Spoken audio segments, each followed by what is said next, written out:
Vous vous présentez donc pour la troisième fois, je crois, à l'Académie française.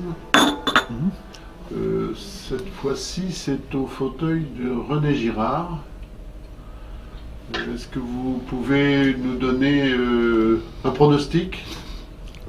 Eh bien, le pronostic, c'est que de toute façon, ma candidature va gagner. Bon, je vous dirai comment.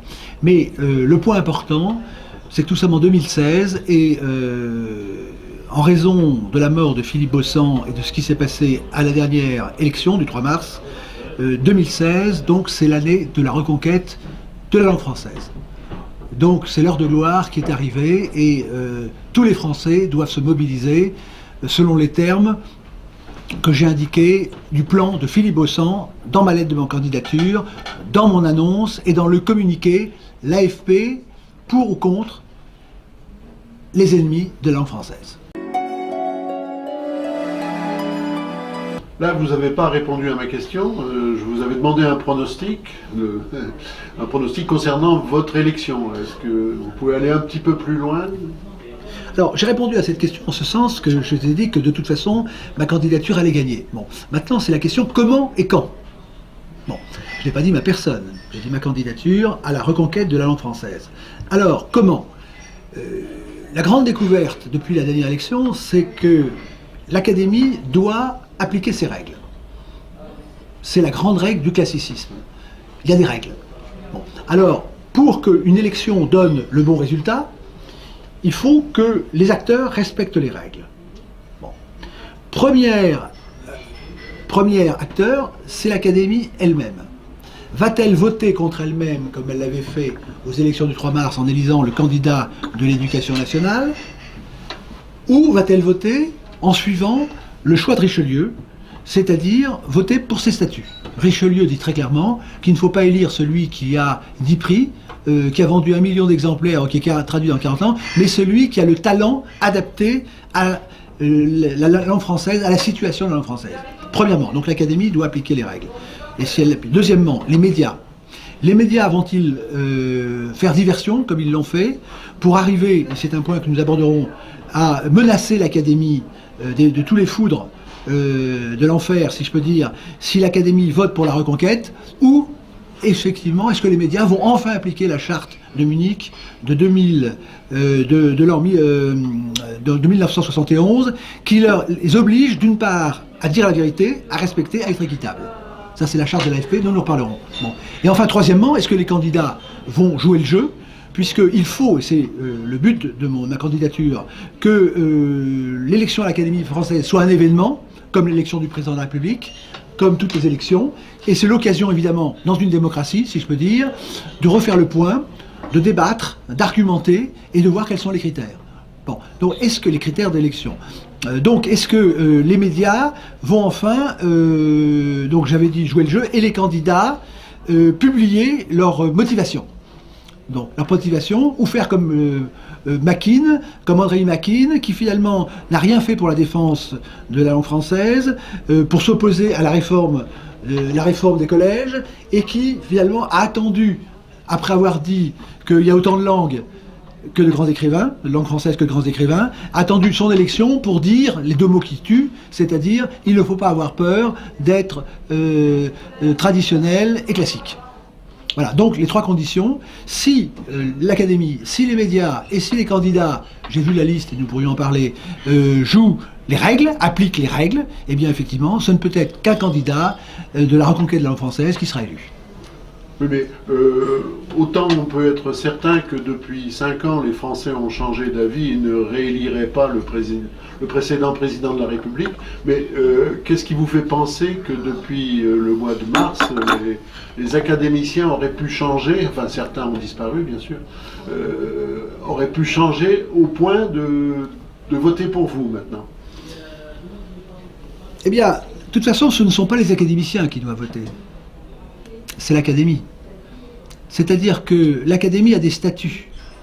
Et effectivement, si les pompiers n'éteignent pas le feu, si la police ne fait pas ce qu'elle doit faire, et si personne n'applique les règles, effectivement, il va se passer ce que voudrait faire d'Ormesson, c'est qu'il demande que l'islam rentre à l'Académie. Pourquoi pas? Ou pourquoi pas autre chose?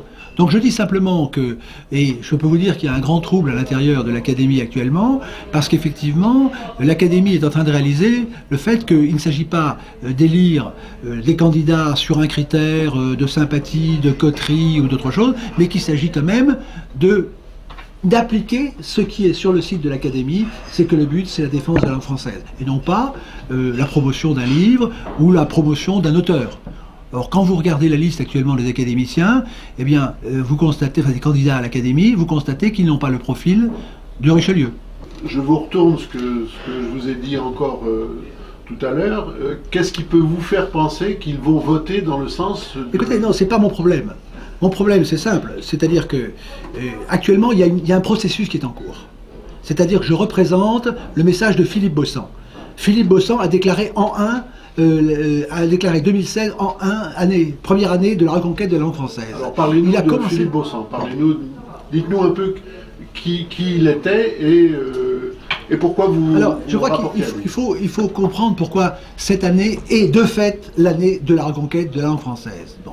Je me suis présenté à l'Académie au nom de la déclaration de Madame Carrère d'Encausse du 5 décembre 2013 qui a lancé un appel solennel au président de la République, protecteur de l'Académie depuis Louis XIV, en tant qu'héritier de Louis XIV, pour qu'il déclare 2014 année de la reconquête de la langue française. Le président de la République n'a pas répondu.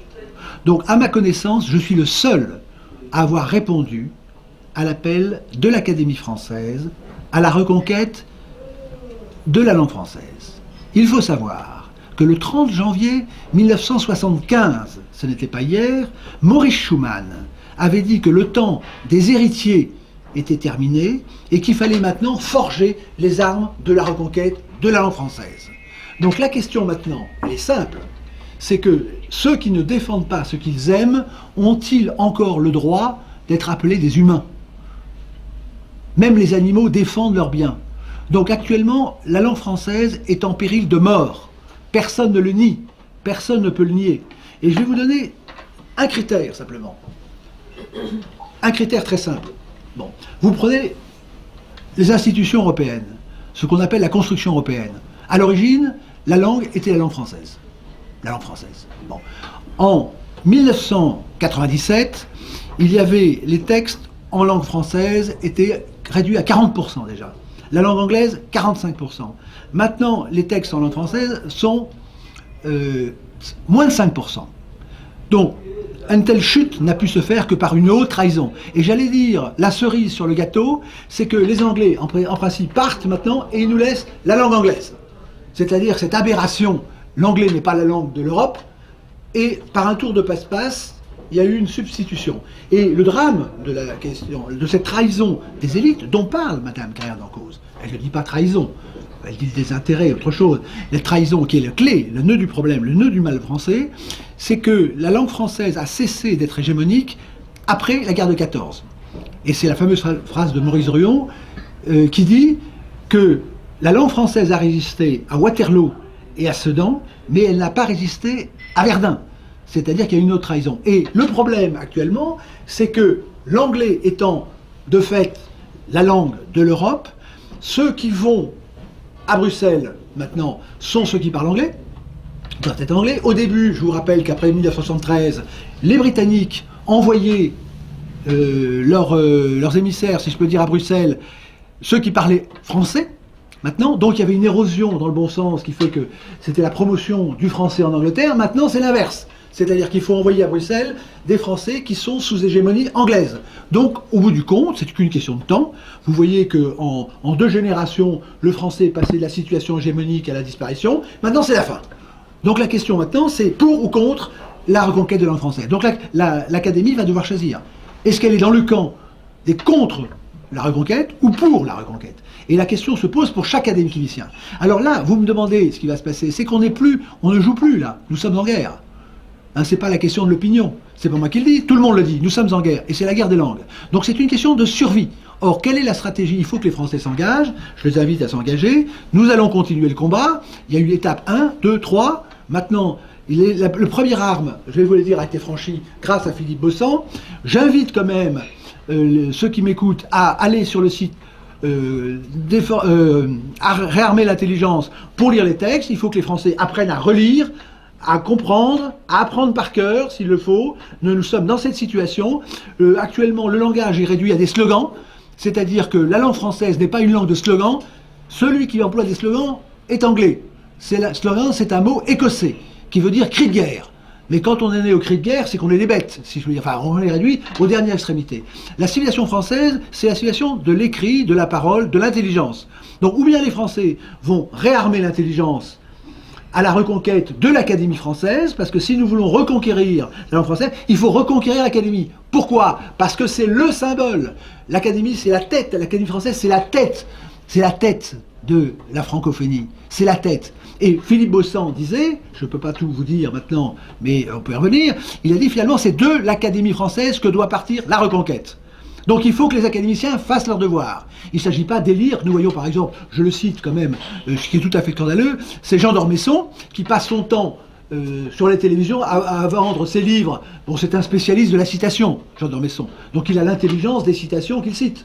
Bon, c'est un métier comme un autre. Le problème, c'est qu'il n'est pas à l'Académie. Il faut travailler à l'Académie. Hein, beaucoup d'académiciens, enfin beaucoup, un certain nombre, ne citons personne, considèrent que l'Académie, c'est comme la Légion d'honneur. Non, c'est pas la Légion, c'est un lieu de combat. Ça a été fait. Pourquoi est-ce qu'il porte une épée? C'est pas moi qui l'aurais dicté. Quand Madame Carré-Lancôte a une épée sur laquelle il y a Saint-Georges terrassant le dragon, alors ou c'est une décoration, mais il ne faut pas la mettre à la ceinture. Il faut la mettre en décoration, sur le corsage ou ailleurs, si vous voulez. Donc il faut que l'Académie, que les Français, que les institutions qui fonctionnent toutes à l'envers, il faut qu'elles appliquent leur règlement. C'est tout. Il faut régulariser la situation. Donc le temps est terminé, ce n'est pas moi qui l'ai dit, c'est Maurice Schumann. Je ne me réclame que des textes de l'Académie et du grand secret, enfin de ce qui est fait en grand secret dans les institutions pour détruire la langue française. Ce n'est pas moi qui le dis, c'est Madame Carré-Lancôte qui le dit le 13, qui l'a dit dans son discours du 5 décembre 2013. Il y a, dans le plus grand secret, il y a un projet qui affole tous ceux qui ont foi dans la langue française, hein, c'est la division de la langue française en langue de communication, c'est-à-dire pour les crétins, si vous voulez, pour les idiots, pour les bêtes, pour les sous-hommes, et puis pour l'élite qui va avoir accès à la littérature. Qu'est-ce que c'est que ce monde-là? Et c'est pas par hasard que, moi j'ai enseigné, que l'éducation nationale s'effondre depuis des dizaines d'années. C'est voulu. Alors effectivement, maintenant il y a une nouvelle arme. C'est-à-dire que quand l'écrivain remplit sa mission de conquête de la vérité, ils ont trouvé un mot. Donc le mot, je rappelle, avant on s'exprimait, on parlait, on discutait. Et puis ça s'est raccourci avec le temps. Il a fallu faire plus en plus court. Et puis on est arrivé au slogan écossais. Et puis maintenant il y a des mots tueurs. Et le dernier mot tueur inventé pour essayer d'arrêter la vérité, c'est le mot complotiste. Alors, Philippe Beaussant a été tout à fait tétanisé, puisque les médias ont peur. Il faut savoir qu'actuellement, le pouvoir a peur. Il a peur de quoi? Le pouvoir n'a jamais eu peur que d'une seule chose, c'est la vérité. Puisque Napoléon disait qu'il y a deux armes au monde, de cela c'est l'épée et l'esprit, et que c'est toujours l'esprit qui finit par l'emporter. Donc vous me demandez si je vais gagner, c'est pas moi personnellement.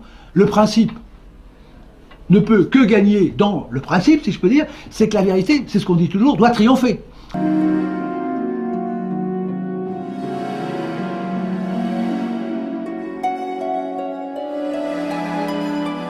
Disons, ma candidature, si vous voulez, peut sembler une parmi d'autres. Bon. Mais il y a le saut qualitatif.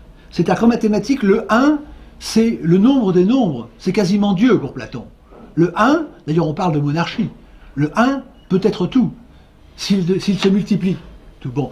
Et la candidature qui ne tient pas à ma personne, mais au principe au service duquel je suis, que m'a demandé Philippe Beaussant. C'est Philippe Beaussant qui m'a demandé de venir.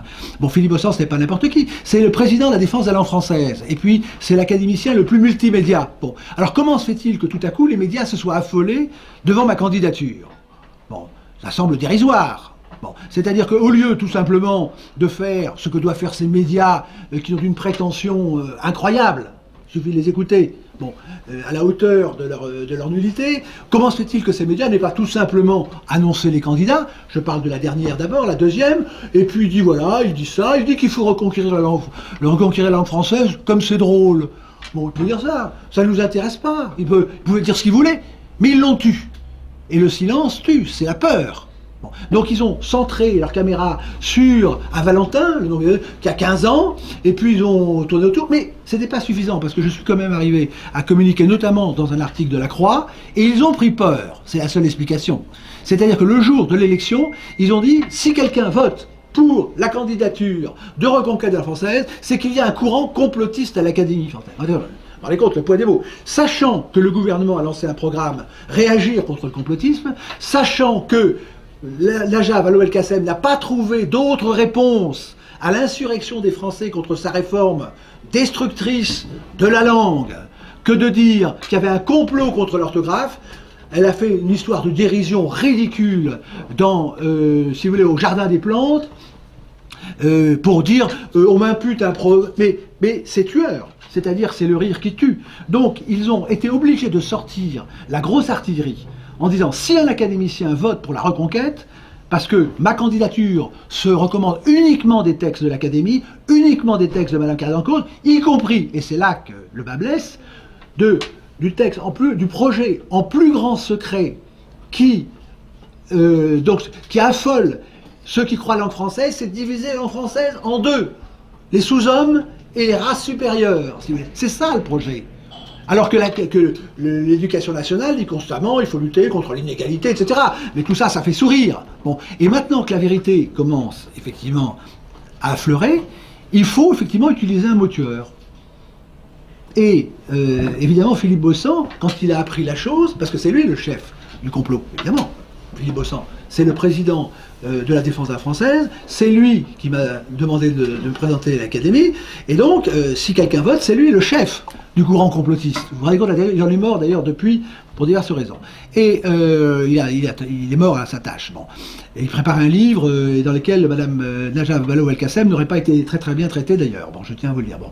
Et donc, à ce moment-là, ils ont utilisé, Philippe Beaussant m'a dit, mais c'est un mot qui n'existe pas. C'est-à-dire que le déclin, la destruction de la langue française est telle que maintenant, il faut peser les mots, vous avez le système médiatique qui prend comme fer de lance le point pour utiliser un mot qui n'existe pas pour interdire aux académiciens de voter selon leur conscience et comme tel empêcher le renouvellement de l'Académie française dans le sens de la reconquête et bloquer toute la francophonie. Maintenant, dans le système intellectuel, je ne vais pas dire la défaite de la pensée sur laquelle il faudrait dire les choses, mais la destruction de la pensée, il suffit d'un seul mot pour bloquer le mental. Donc l'objectif actuellement, il faut qu'on le sache, c'est de faire des Français des esclaves sémantiques. Un seul mot arrête toute une civilisation, ou une demi-douzaine de mots. Bon, et donc la reconquête maintenant, avec Philippe Beaussant, qui a fait un plan, lisez la lettre de candidature, qui est une lettre officielle, qui fait rentrer à l'Académie le testament académique de Philippe Beaussant, c'est son plan de reconquête, dans lequel l'Académie doit se reposer les questions des critères, dont j'ai parlé, des critères d'élection. L'Académie n'est pas une vieille dame, elle n'a pas été faite pour une vieille dame. Si elle est trop âgée, il faut qu'elle prenne surtout des combattants. On peut être un combattant, on en connaît dans l'histoire des personnes assez âgées qui étaient des combattants, il faut se battre. Et la première chose, c'est maintenant de redéfinir les mots. Madame Carré-d'Encausse a parlé de la novlangue. Elle a oublié de dire, elle a dit que le chemin suivi par la langue française était celui de la novlangue. Mais il faut aller jusqu'au bout. C'est-à-dire qu'elle dit finalement, bon, ça se fait un peu tout seul, enfin, elle n'ose pas dire que c'est une volonté, c'est une politique. Pourtant, dans la déclaration de l'Académie française du 6 avril 2000, il est bien dit, il semble que la langue française et ses instruments soient devenus les ennemis à détruire. C'est pas il semble, sont.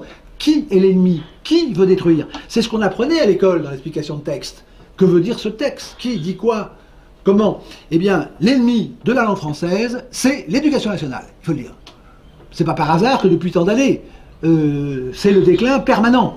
Donc c'est une destruction. Et j'invite ceux qui m'écoutent à aller voir chez Gibert, au dernier étage de la librairie Gibert, les nouveaux livres de maths, nouveaux livres d'école. C'est illisible.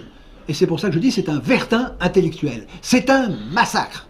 Et quand vous voyez sur les monuments aux morts à nos enfants, vous nous dites quels étaient ces parents qui ont fait massacrer leurs enfants en 14-18.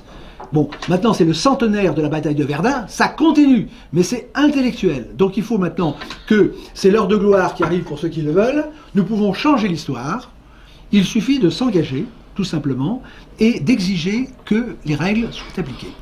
C'est-à-dire que et l'Académie doit appliquer son règlement, les académiciens doivent débattre, et l'occasion de l'élection, c'est l'occasion de parler de l'avenir de la langue française, et comme je vous dis, rien n'est désespéré, mais c'est le moment maintenant ou jamais. Parce que les générations qui connaissent la langue française, que j'étudie toujours davantage depuis ma candidature, eh bien, sont en train de disparaître. Et la langue française, ce n'est pas rien, c'est pas un tuyau.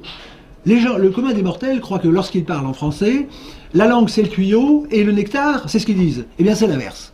Lorsque la plupart des gens parlent, ils ne se rendent pas compte qu'ils sont beaucoup plus intelligents que ce qu'ils croient être, parce que le nectar, c'est ce qu'ils appellent le tuyau, et que eux, c'est uniquement rien du tout. Et il y a la fameuse phrase « si nous voyons aussi loin, c'est parce que nous étions montés sur des épaules de géants ». Eh bien, ceux qui parlent français sont par là même sur des épaules de géants.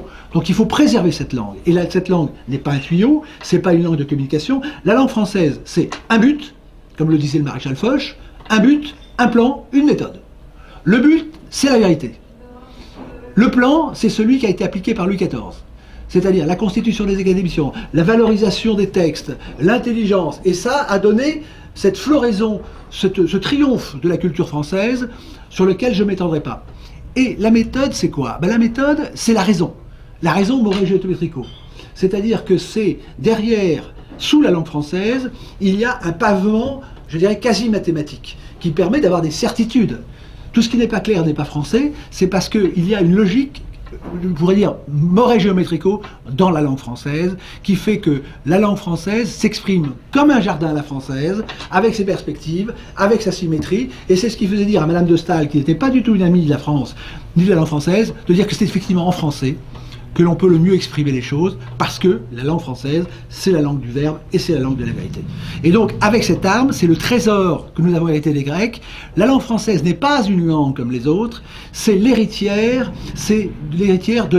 du génie grec qui a créé la civilisation, qui a créé le savoir, qui a créé la science. Alors, personne ne nie que les avions volent grâce à la science grecque. Eh bien, pour la langue française, c'est la même chose. Nous pouvons arriver à des certitudes. Et l'opinion, c'est l'ennemi de la pensée. Donc, c'est pour ça que ma candidature ne se réclame pas d'une opinion, ne se réclame pas d'une personne, ça se réclame d'une démonstration. Et donc, si vous appliquez les règles, vous voyez que ou je dois être élu, ou bien c'est un candidat de la Reconquête, s'il y en a un autre, qui se présente. Mais en aucun cas, ce ne doit être finalement un héritier, selon le propre règle, toujours, de Maurice Schumann. Si ça vous, on arrête. Hein. Bravo, bravo. Bon.